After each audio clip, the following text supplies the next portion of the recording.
questiona, pequenininho a história. Mas antes de falar da história de Jonas, de manhã, quando eu fazia o devocional, eu falava comigo sobre a vontade de Deus. Amém? Tudo na nossa vida tem uma direção sobre a vontade de Deus. É vontade de Deus que você esteja aqui nessa manhã.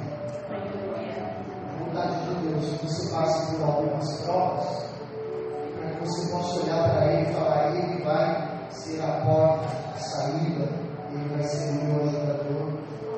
Ele está me ensinando algo, Ele está me testando, ou Ele está me adestrando, Ele está me convidando, ou está me dando uma oportunidade para ver qual poderoso Ele é. As irmãs que ficaram certo, os alunos que saem, entendeu? Pouco.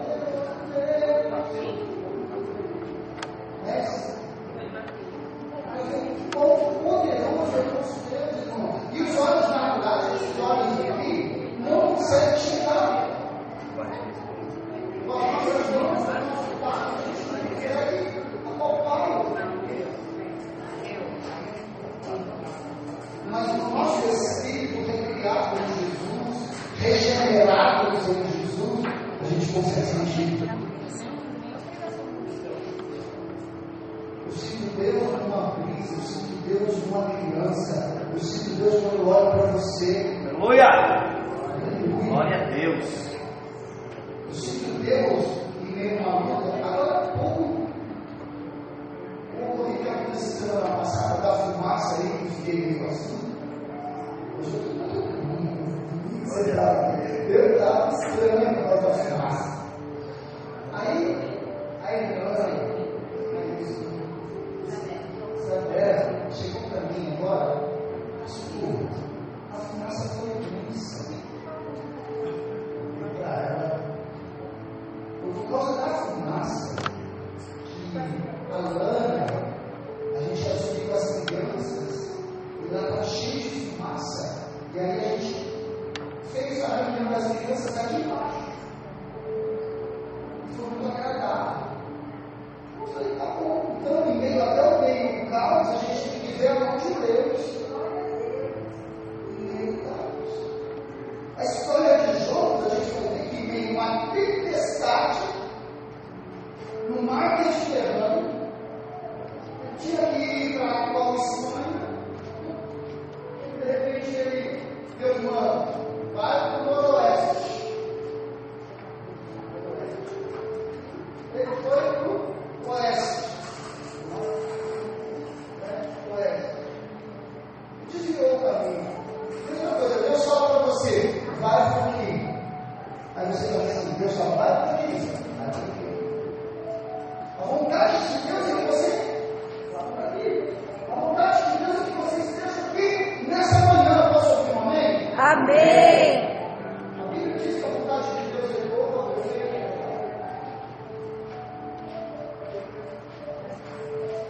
Eu só vou ler um versículo aqui, a gente vai falar da história de Jonas. Isaías 53, 10, diz assim: todavia, o Senhor agradou-se em moê-lo, fazendo enfermar, quando a sua alma se puser em expiação pelo pecado. Ele verá sua posteridade, prolongará os seus dias, e o bom prazer do Senhor prosperará no seu favor. O Isaías está falando aqui. O Senhor se agradou de moer seu filho, de enfermar seu filho. Ele se agradou. Agradou-se de quando a alma estava sendo desviada pelo pecado, iria prolongar os dias, e o bom prazer do Senhor iria fazer prosperar a sua mão. Então, para nós aqui, falar da vontade de Deus é igual o texto primeiro que nós lemos, Lamentações. Deus, Ele não quer destruir ninguém. Ele não quer destruir você. Não. Tudo que Ele ele tinha que fazer para alcançar o seio da sua família, de todos os habitantes, ele já fez em Jesus. Amém. Quando Jesus foi para aquela cruz, aquele símbolo, ele fez a expiação pelos nossos pecados. Porque o pecado, a Bíblia diz, faz-nos separação entre Deus. Porque Deus é santo, Deus não há pecado, Deus é puro. E só há remissão do pecado com o sangue. Na antiguidade era assim. Aí, em determinado assunto, tem gente que fala que o livro de Jonas é uma ficção. Não tem problema, eu já assisti filme de ficção. Mas para mim é a palavra de Deus, independente do que alguém acha. Se a Bíblia falasse para mim que Jonas engoliu uma baleia, que não é a baleia, é um grão de peixe, eu acreditaria, porque eu creio em Deus. E aqui nessa história, o significado do nome Jonas é pombo. Eu não sabia disso, eu achei uma coisa pombo. Porque tem um rapaz que tem a cravo magado conosco aqui, e nós apelidamos, o nome dele é Douglas, mas a gente só chama ele de pombo. Pombo. E o mestre deu uma tarefa para ele. Toda segunda vai ser o pombo que limpa a tatame. Né? Não é? Porque quem limpa? Eu limpo o tatame, o mestre limpa o tatame, a irmã Hilda limpa o tatame. A gente faz o que tem que ser feito. Então o que eu quero dizer? Você tem que fazer o que tem que ser feito.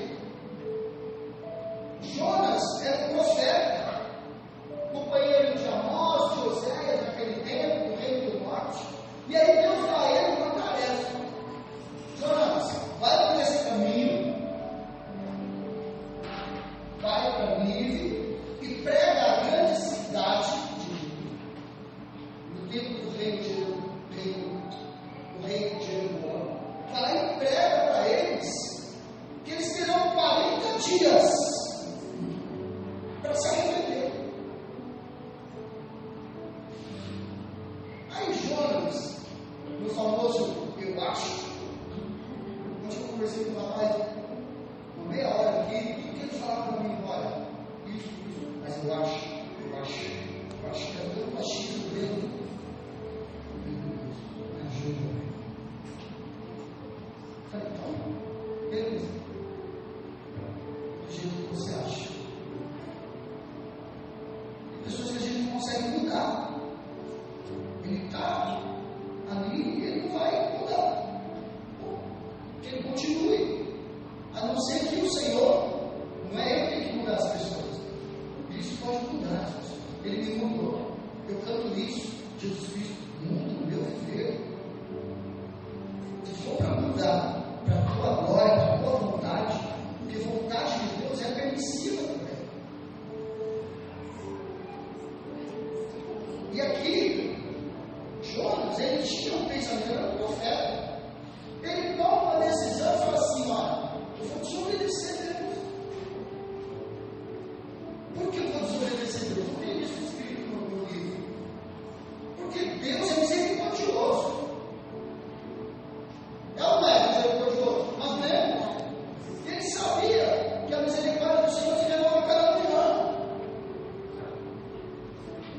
Aí Deus deu uma tarefa, vai lá e prega para o rei, prega para todo mundo. Eu não vou.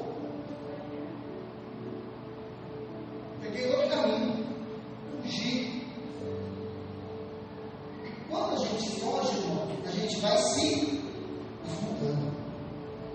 Você fugir de Deus?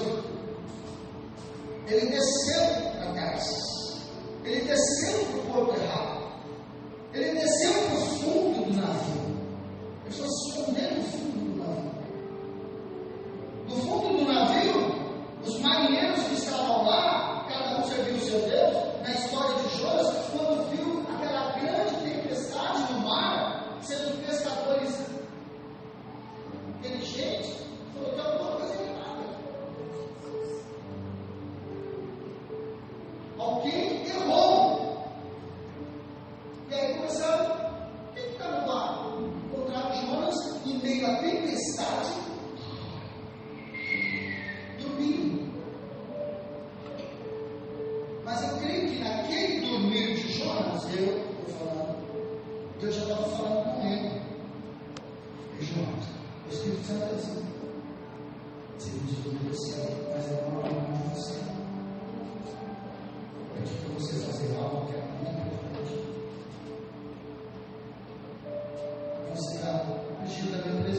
talvez não tenha o diálogo de Deus com Jó.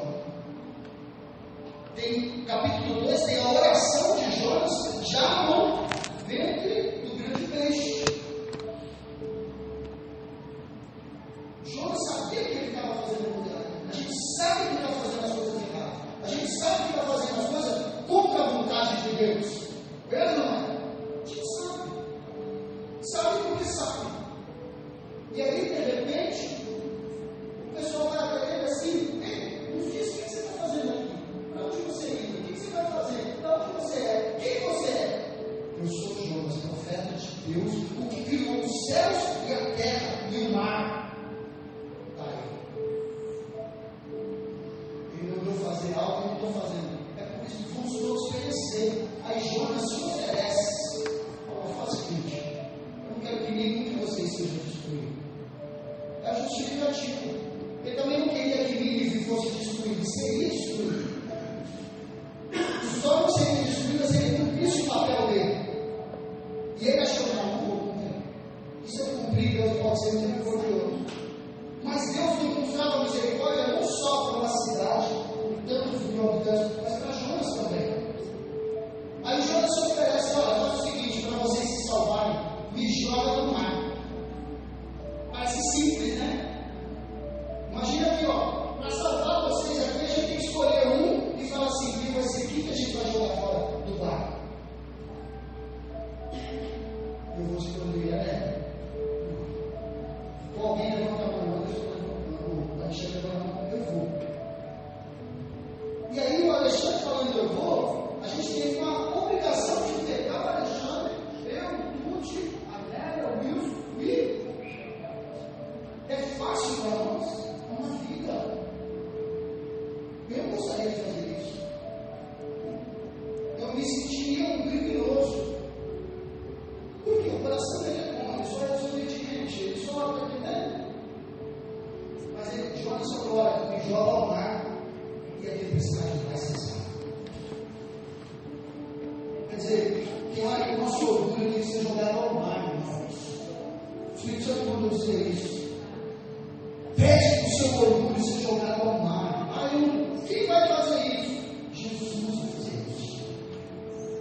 E ele vai ter que ir para as profundezas se tratar. O nosso eu, você não sabe. E a história diz que quando ele foi lançado ao mar, Deus já enviou um socorro, aleluia! Um grande peixe, porque senão ele ia morrer afogado. Ao cuidado de Deus, eu sei, irmãos, eu estou lá depois que tem gente, como é que ele prova? Prova por quê? Quem escreveu o livro de Jonas foi o próprio Jonas. Ele relatou. Só sabe relatar a sua história você e Deus que te conhece. Vamos ver a cidade disso aqui. Jesus, o próprio Jesus, o nosso mestre, testificou de Jonas. Lá em Mateus 12, Jesus disse que como Jonas ficou 3 dias no ventre do grande peixe, o Filho do Homem, Jesus, vai ficar 3 dias na sepultura. Glória a Deus. Parece impossível, mas é possível para quem crê. E Jonas, ali naqueles 3 dias, foi tratado de tantas coisas, mas é profeta, não importa. Você pode ter tido pastor, bispo, profeta, seja lá o que for, precisa ser tratado. E só é tratado quando você ora, quando você jejua, quando você tem visão de reino. Reino de Deus não é comida, não é bebida, é justiça, é paz, é alegria de espírito. Reino de Deus tem que estar dentro de você, se não é reino de homem. Um povo tão antigo, amado,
Meu melhor amigo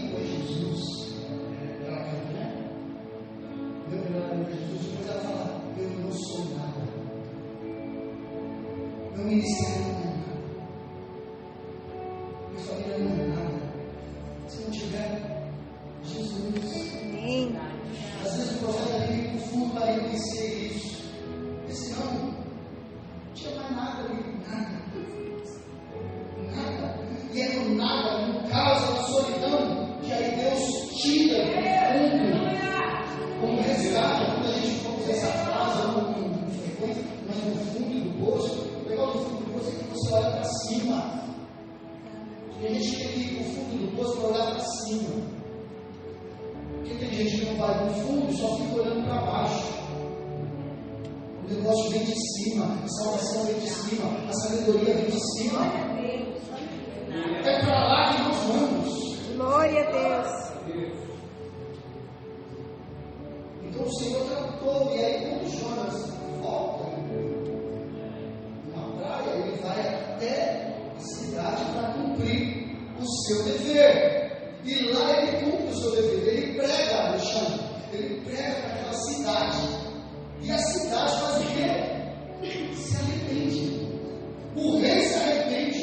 O rei daquela cidade coloca vestes de arrependimento, de saco, de cinza, e diz assim: eu preciso me arrepender, porque senão vai ser destruído eu e toda a cidade toda começa a jejuar, começa a pedir perdão.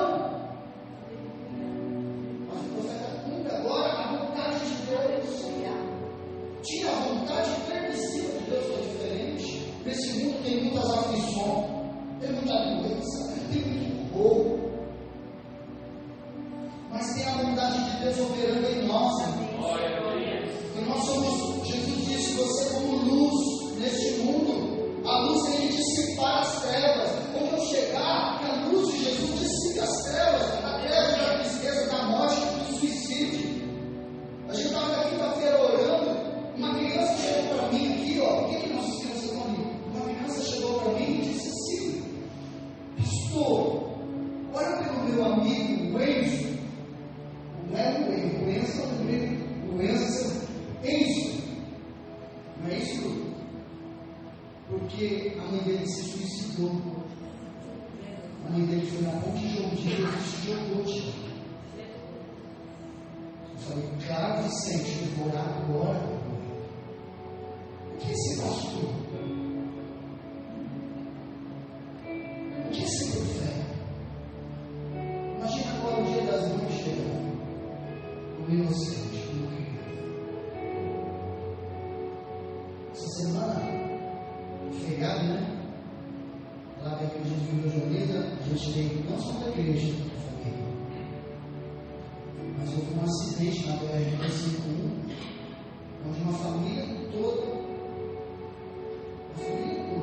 pai, mãe, 3 filhos pequenos, a avó e o cachorro, morreram, volta e volta. Acidente fatal, trágico. Só se salvou a Nicole, porque ela estava lá no cantão. Uma jovem, uma adolescente. Então, nosso tempo aqui é muito curto, para ser desperdiçado. Uma coisa a gente tem que fazer, não posso fazer mais nada por aqueles que se perderam, mas por aqueles que ficaram, a gente tem que fazer alguma coisa. Eu peguei e falei assim: o que eu posso fazer para mim? O que eu posso fazer pelo Enzo? Falei para o Vicente: traz o Enzo aqui, dá um jeito, não sei como, Lu.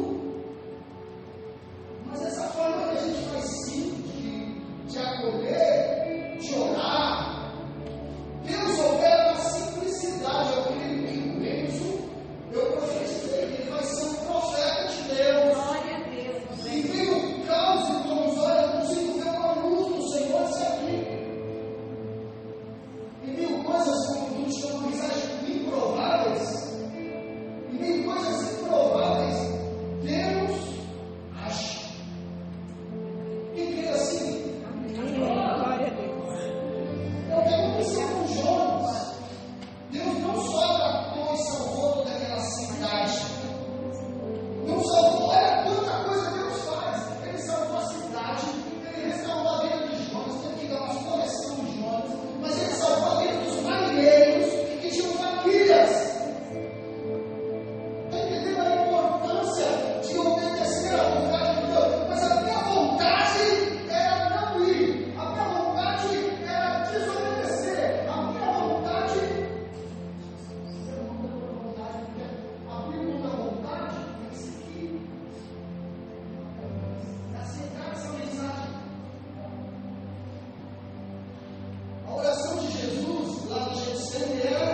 Essa é a oração que Jesus nos ensinou, que eu e você sabemos que ensinamos para os nossos filhos. Pai nosso que está no céu, venha teu reino, venha teu reino aqui, ó, vem governar minha vida, minha casa, meus filhos, que vão crescer, que vão ser uma geração de dor, sejam guardados, protegidos. A gente tem que orar todos os dias, sejam protegidos do acidente, do homem violento, do homem sanguinário. A Bíblia diz isso, do acidente, de uma tragédia. É o nosso papel como sacerdote, sacerdotisa do nosso lar. Orar pelos nossos filhos, ungidos, confiar em Deus, porque tem momentos que você vai faltar, tem momentos que você não vai estar ali, não vai estar presente.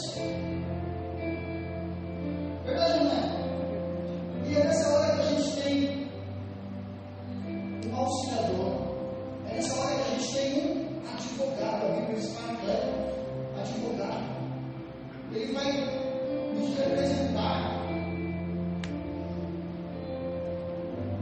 Teu reino, seja feita a tua vontade, aqui na terra como ela é feita no céu. A vontade de Deus precisa ser feita. Se é salvar, é salvar. Se é curar, é curar. Se é te trazer aqui hoje para algo grande, é hoje. Amanhã não nos pertence. Amém, queridos? Amém. Vamos sair aqui com uma mensagem, mas eu queria te fazer um convite. A Bíblia diz que não quer, eu não lembro quem falou sobre Paulo, mas diz ao Pedro, o Senhor não quer que ninguém se perca, mas que antes se arrependa. E se arrepender é uma coisa tão linda. A palavra arrependimento, no seu original, significa metanoia. Mente, direção. Arrependimento é mudar a direção para mudar o destino. Então eu quero te perguntar, nessa manhã, tem alguém que quer mudar o seu destino? Quer reconhecer que você precisa dele, Jesus? E ele é o único caminho, não há outro. Ele disse: eu sou. Jesus saiu dos lábios santos de Jesus, disse: eu sou o caminho, a verdade e a vida. Jesus não era uma igreja, Jesus não era uma filosofia, Jesus não era uma religião, nada disso. Nós escolhemos a nossa. As escolhas são nossas. Eu escolhi estar aqui, eu escolhi porque ele me salvou, ele me libertou. Eu tenho estragado o mundo, eu só sirvo para ele. E ele mudou meu viver, mudou meu destino. Eu quero te perguntar: tem alguém nessa manhã que deseja recomeçar, se arrepender? Fala assim: eu quero fazer como aquela cidade, porque aquela cidade tinha famílias. E às vezes tudo começa com você. A gente fala, a gente pensa. A Bruna vem falando, ministrando no meu coração. Olha, foi ministrando no meu coração, lá na Câmara dos Vereadores, até chegar aqui. A gente vem falando de solidão. Alguém perguntou para mim assim: como é que você fica na igreja quando você está sozinho? Você tem solidão? Eu fico só, fico uma solidão, sem a velha. E aí a gente cantou na Câmara um louvor do Gerson Rufino, eu não lembro agora, mas falava justamente sobre isso. No silêncio, na solidão, ele fala comigo. Se eu procurar Jesus naquilo que é solidão, ele vai falar comigo. Então significa que eu já não estou mais só. Aleluia, que estou com ele. Então, são coisas lindas que nós ouvimos. Eu quero dizer para você: você nunca esteve só. Jesus sempre esteve do seu lado, mas hoje é um momento de renúncia. Tem alguém que quer entregar sua vida a Jesus? Se se decidir ao batismo, fala assim: quero me arrepender, pastor, ore por mim, quero me arrepender dos meus pecados, me ajuda nas suas orações. Eu não quero ser, o Senhor não merece mais as minhas ausências. Eu quero que você faça uma já tem os olhos dele. Eu quero que você não reconheça, você reconheça. Eu quero que você se perca. Eu quero que você seja uma bênção na sua família, na sua casa, onde você chegar. Tem alguém para orar nessa manhã? Que quer voltar para Jesus, aceitar Jesus, seja idoso, seja criança.